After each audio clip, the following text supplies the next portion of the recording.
Coming up today, Priscilla Brittine watched cancer claim the lives of her loved ones, but she wasn't about to wait around so she could be next. How she took action before ever getting a diagnosis.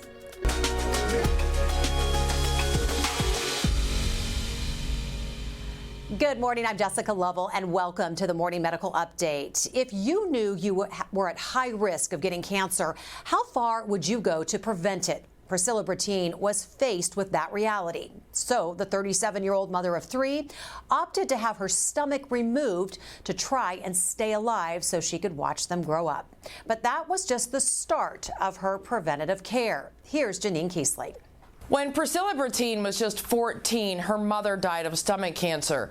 Since then, she's lost cousins and other extended family members also to stomach cancer. But it wasn't until doctors referred the family to the University of Kansas Health System for genetic testing that Priscilla decided she wasn't going to wait for cancer to take her. Hi, I'm Priscilla with Respiratory. Priscilla Brittine is a respiratory therapist at the University of Kansas Health System. Have you been coughing up anything? No. She loves her job, so when the time came to make some life-changing health decisions, she knew she was in the right hands. Although getting to this point was more than 20 years in the making. It was summer. My mom had stomach pains, took her to the emergency room. My dad did. They dismissed her, said that it was acid reflux. Less than 7 months later, Priscilla's mom passed away from stomach cancer. It was 2001 and just the beginning of Priscilla's heartache. I just got the call, hey, your uncle's in the hospital. You might want to come see him. He has cancer, same kind as your mom. Come say your last goodbyes. He only is given 2 weeks. And before you knew it, he was gone. And he was only 36. My cousins, they're second generational cousins. So the mom got it first. She was gone in 2 weeks. The daughter got it, I think, like 6 months after the mom did. That's when doctors knew something was happening with this family. They sent surviving family members to the University of Kansas Cancer Center, where doctors discovered they shared a genetic mutation called CDH1, putting them at risk of stomach and breast cancers. Priscilla was tested in 2018 and learned she too has the gene. I felt like a time-ticking bomb. But Priscilla's doctors at the cancer center said she had options that could save her life. A gastrectomy, completely removing her stomach, and the more than 80% chance she'd get gastric cancer. I was like, how can you live like without a stomach? Like, is that even possible? Once doctors explained the procedure, Priscilla decided to do the surgery.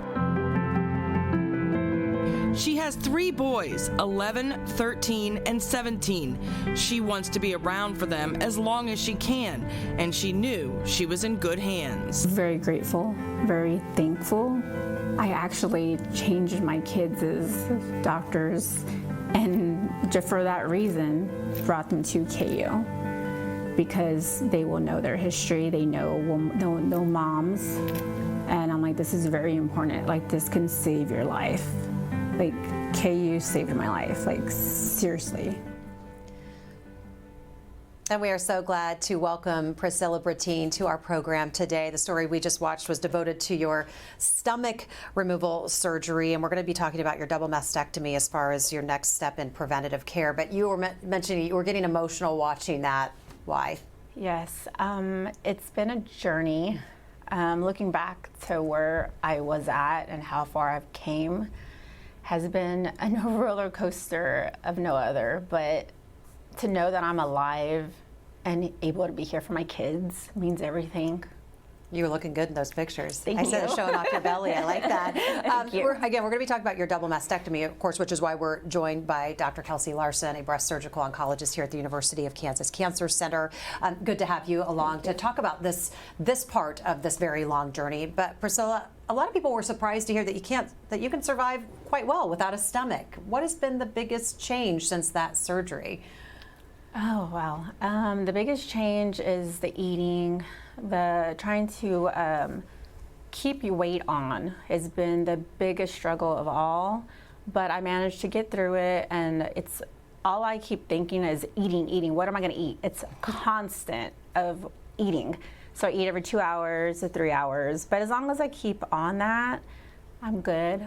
I might have ups and downs, but it's something I can manage. It's kind of worth it, huh? It is. It's really worth that versus the other. The alternative. Yes. So good thing you had your stomach removed, because doctors ended up finding a cancer in your stomach that no one had found yet.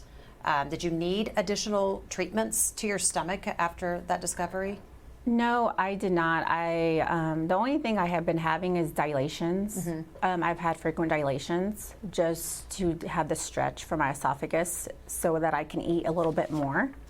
Other than that, that's pretty much about it. And I heard you say it makes sense when you say a ticking time bomb, that's kind of what you really were feeling like watching your family members go through this. Did you feel kind of like this is coming for me?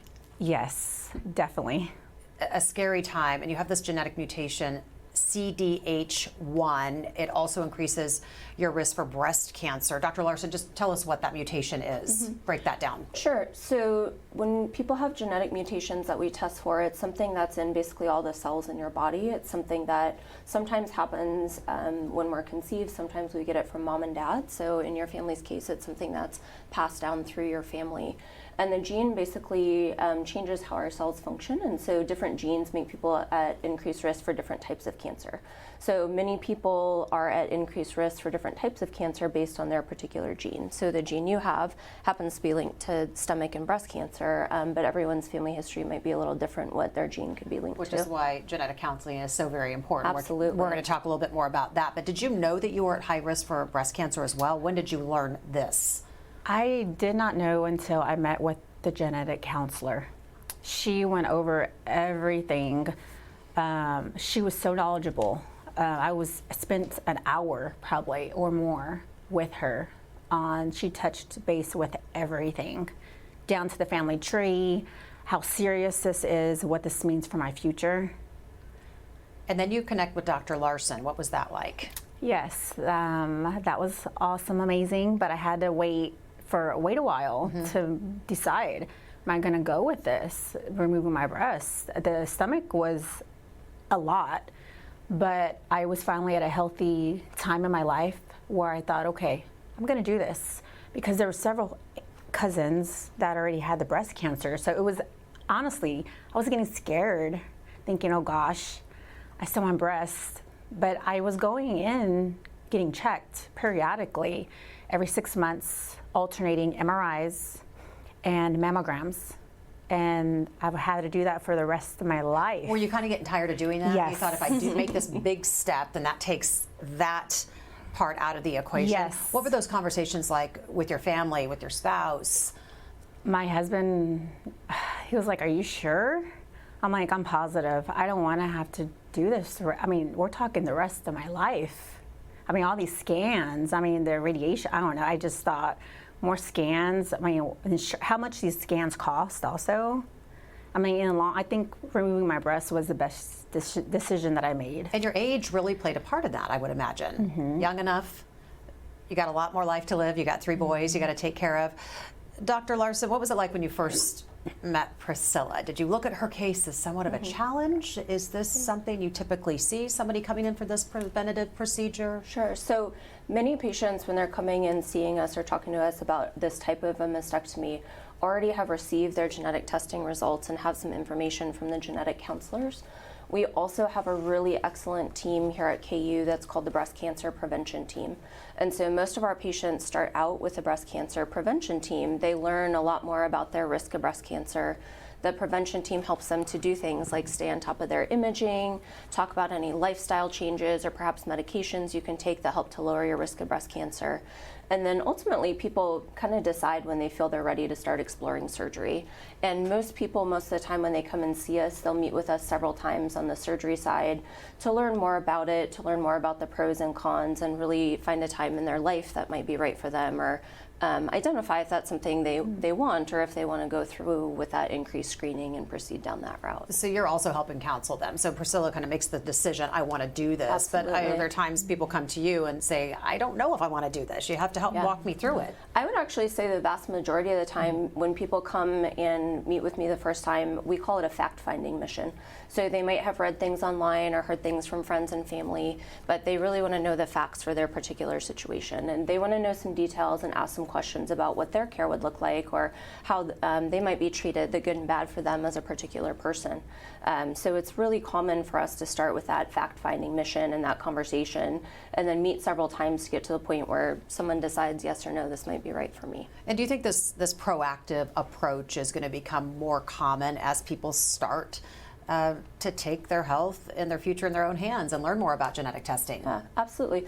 One of the misconceptions that's present, I would say, in the world, and some of the feedback we receive, is people are surprised that genetic testing is available. It is something that insurance often covers based on your family history, or if not covered, it's actually quite affordable.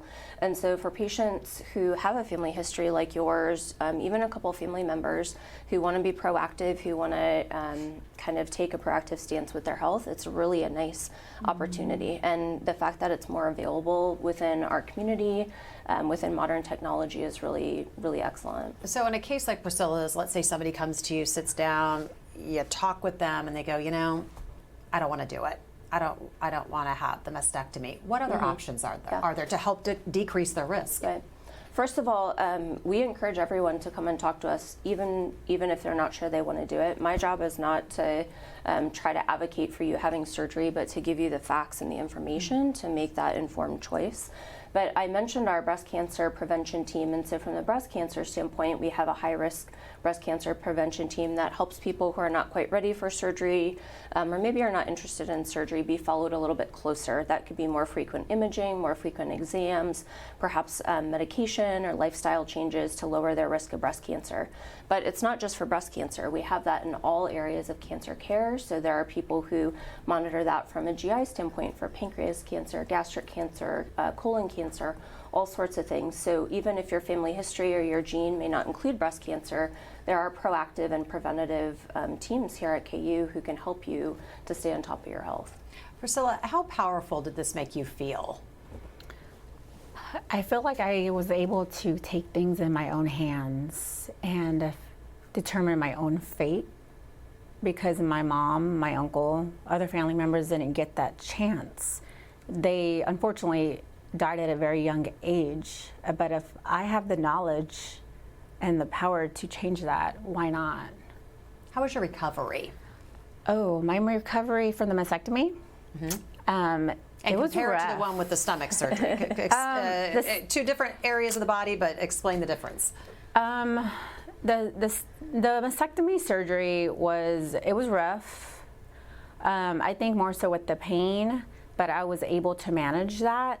What it was, the pain meds were just making me sick. And I think that's maybe because I'm so sensitive without having my stomach. So I kind of weaned myself off a little sooner than normal, and just did Tylenol and tolerated, just kind of was being that strong person. I got this, it'll be fine. And other than that, I think that was not as bad as the stomach, though. The stomach was far more worse. Longer recovery. Yes. Far worse. What about reconstruction? Where are we with that? Well, I had that December 1st. It was supposed to be scheduled out months, but they called me back and said, hey, your cancer, they sent my results out to lab, and I was cancer-free for my breast. So Dr. Larson said, you're good to go. And Dr. Lay, he called me and said, we can schedule this sooner. So I went in December 1st for my reconstruction. Like, it was back to back, it felt. But I was like, are you sure I'm gonna be okay, be healed? They said, yes, it's totally fine, you're fine. So I went in, and that was another 4 weeks. And that was actually not bad. What's the reconstruction conversation like when you sit down with your surgeon? What kind of questions are you asking? What I'm gonna, basically, am I going to have any complications later? And I I had a little bit of rippling, but that's because of I was already thin, and rippling just means like the skin is a little bit thinner than a normal person. I was already lean to begin with, but that was okay. I wanted something versus nothing, just being a woman, and that's what I opted for. That's okay to say that. Did that? I'm sure that's a question. A lot of women, they come in, they beat cancer, and they're wanting to put their health first. But then reconstruction is about the aesthetics, and you want them to feel comfortable just claiming that back. Yeah, absolutely. So when we do mastectomies that include reconstruction or do not include reconstruction, the relative cancer risk reduction is exactly the same. And insurance does cover any sort of reconstructive procedures that would happen alongside of a cancer operation or cancer prevention. And so it's really about what someone is interested in or wants in the end, as far as their aesthetics and how they feel proud about themselves after surgery. And so there are a lot of different options that women have, and it varies according to your body type, according to your other health situations. So you had mentioned at the beginning, because of your stomach surgery, nutrition is something you really have to focus on. People who have had that operation need to be mindful of nutrition. Nutrition helps us heal. So whenever we're doing other surgeries done in follow-up, we as surgeons need to make sure that we are remembering that and talking to you about that. But other patients may have different factors that factor into that, whether it's heart disease, diabetes, those sorts of things. So that's really the idea when you have a surgical specialty and a surgical team, is to look at someone as an individual and to say, what are the unique things going on with her in her particular case, and how can I do my best to ensure a successful outcome for what she wants. Yeah, and another specialty, of course, we have is genetic counseling here at the health system, and Dr. Stites next week is going to dive much deeper into this conversation. But I want to talk about it as it pertains to your case, Priscilla. What were you learning along the way? I mean, as Dr. Larson has said, some people don't realize that genetic counseling is something you can pick up the phone and call and come in and get that done and take that power back. But what were you asking? What did you learn? What stood out to you? What stood out to me was, it opened up my eyes to, so many family members are not here because of this gene, and it's just because of this gene. And it opened up my eyes to, my life could have been taken away. I wouldn't have been here. I feel like I really wouldn't have been here if it wasn't for genetics and for me just picking up that phone, making an appointment, and then went in, an hour visit. They took my blood work, another month, waited for my results to come in. Then they return you back to genetic counselor to go over your results.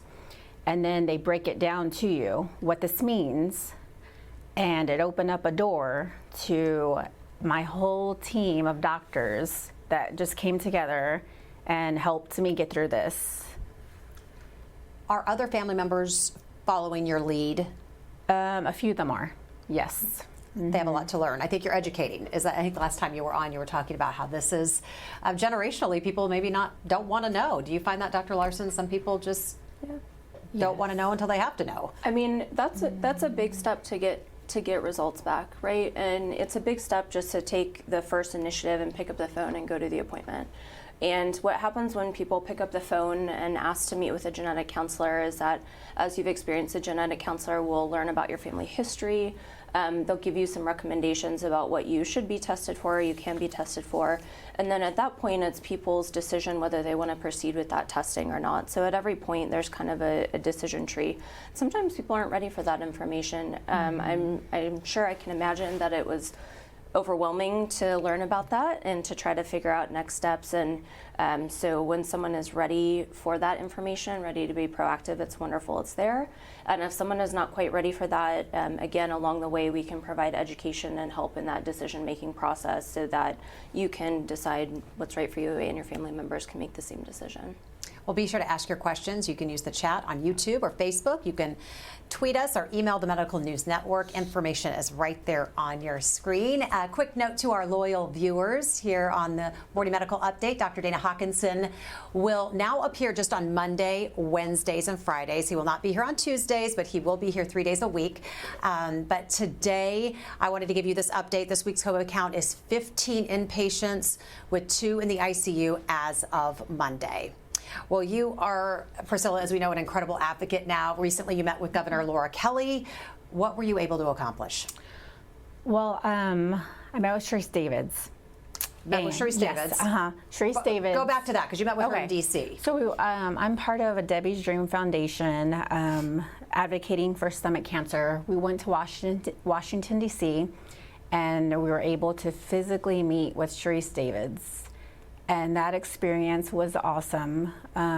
She heard our individual stories, and she listened is all that mattered to us, but she genuinely listened and realizes research really plays a part in all of this for us to get funds for all these cancers, but especially we were there for stomach cancer.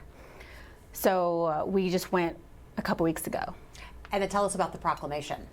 Yes, I got a proclamation this past year for having November being Stomach Cancer Awareness Month in the state of Kansas, which Governor Kelly approved that. Thank you. And Kansas City, Missouri, I had got another proclamation for that, and we got invited to Kansas City, Missouri for the municipal from Chris Manraya. And we have some other photos here, just kind of talking about your advocacy. How rewarding is it for you to, you never want to be the face of cancer. You never want to be standing there, but gosh, we're kind of glad you are. To be honest, I thought the same thing, but I'd rather be an inspiration and be a voice for those who don't have a voice, and to be there for other people and be able to help and spread awareness as much as possible, because these are lives we're talking about. If I can prevent another family from having to go through this or losing their loved ones, means everything. You're doing great work. You're going to hit the runway too soon. Tell us about that. Yes, so I am one of the models for the Bra Couture. It's April 19th. All the funds are going to the uninsured it used to be just breast cancer, but they changed that about 2-3 years ago. And it's all cancers, and it also helps for any type of nutrition, any prosthetics, anything the cancer patient needs. It helps, and all those funds go back to them. And people who don't know about Bra Couture, tell them what it is, because you went to a fitting last week. Yes. You're actually in a bra, all done up, walking down the roadway. So I have my own designer, my hairstylist, everything like that. I feel like, I guess, a celebrity, but they're making what I feel like is really awesome about this is they're making my bra for me, and they're bedazzling it. I can't wait for everybody to see it, but they made it by hand, and I'll be wearing it. They're pieces of their artwork, aren't they? Yeah. Yes. They're beautiful. What it is it's basically a runway show, and the patients come from all over the city, as you said, different types of cancer, backgrounds of cancer. And the idea is we want people to share their story and what brought them to that point. And then it's actually a ton of fun because people, our patients, walk the runway and we get to cheer them on. There's all kinds of things happening, food, live auctions, a lot of ways to raise awareness, but also raise money, like you said, for people who are underinsured or uninsured to get those cancer services that they need.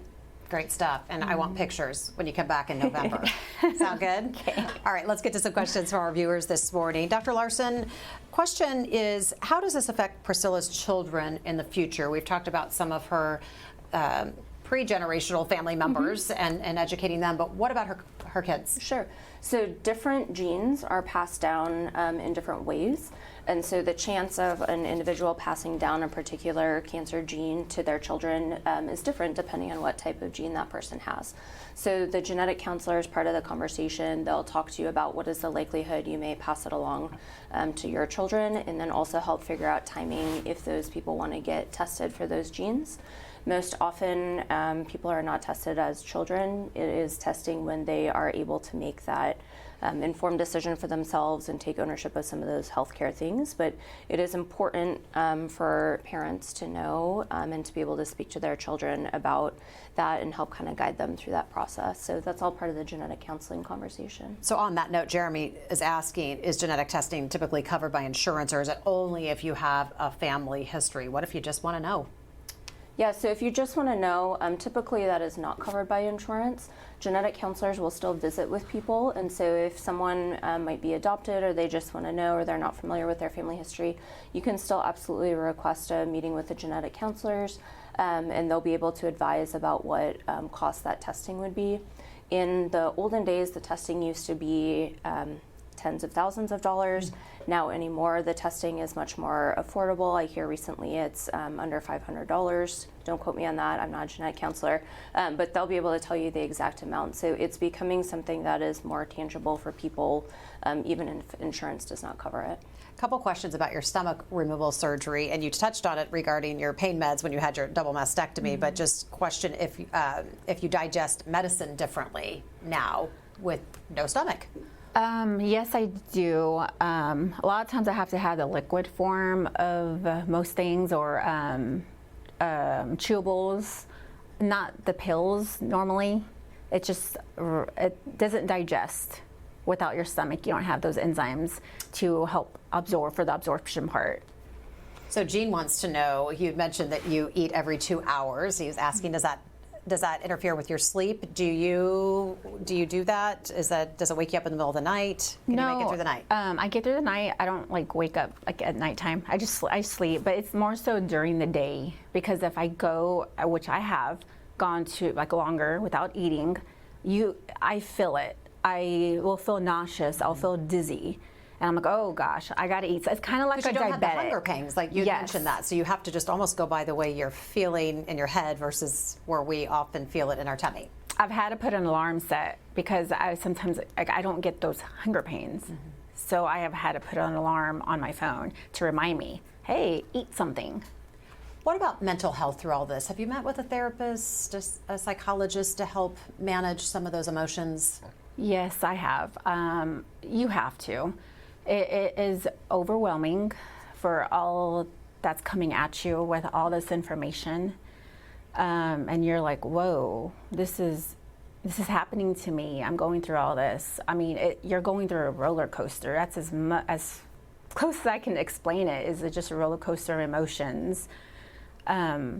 Because your family in the background, they're watching you go through this, and then you're seeing their faces, and then you're dealing with your own pain or your emotions, and it's just hard to deal with. And then the stomach, or the weight was up and down, that I felt like it took a lot for me, as in I felt like my body, physically, and I had to see a therapist for that. And I mean, I am who I am, and I came to accept that with my body, and I mean, this is me, so. This is yeah. you.